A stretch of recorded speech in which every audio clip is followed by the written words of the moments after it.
I don't care about the details or whether he said or she said who's specifically accurate. And it's not because I don't care about Project Veritas and James O'Keefe. I care deeply about both. I care deeply about this institution.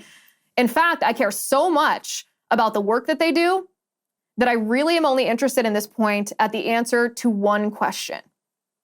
And that question is, can you do the great things that you have done over the past 10 years without each other?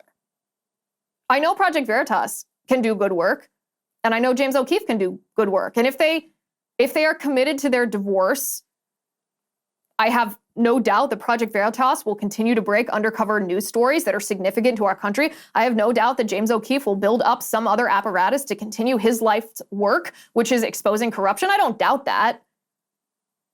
But can you do the great work that you have done?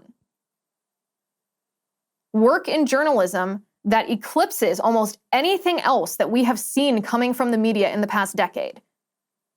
Can you honestly sit down, putting your emotion aside, putting your passion aside, putting the elements of truth that exist in both sides of this story, putting your egos aside, and can you honestly say that the level of content, the level of journalism, the level of exposés of corruption will be exactly the same if you don't have each other?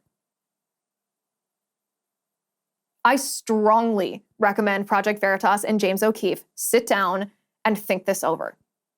If you're religious people, take this to prayer. Because the reason that people care so much about this drama between Project Veritas and James O'Keefe, you'll notice that people in the conservative movement are a lot more interested in following along with this than any other kind of takeover of a nonprofit or board members ousting the founder of a nonprofit. That actually happens quite frequently. And maybe you could name one other example that you could think of, maybe two. Steve Jobs got kicked off by the board, kicked out of his company by the board. Glenn Greenwald got kicked out of The Intercept by the board, even though they were the two founders. But this happens a lot. And the reason people care about this is because of what's happening in our country. Hi guys, it's Liz Wheeler. Don't forget to watch my show, The Liz Wheeler Show, every night at 7 p.m. on the First TV. You can download the free First TV app, or you can visit thefirsttv.com/Liz and start watching today.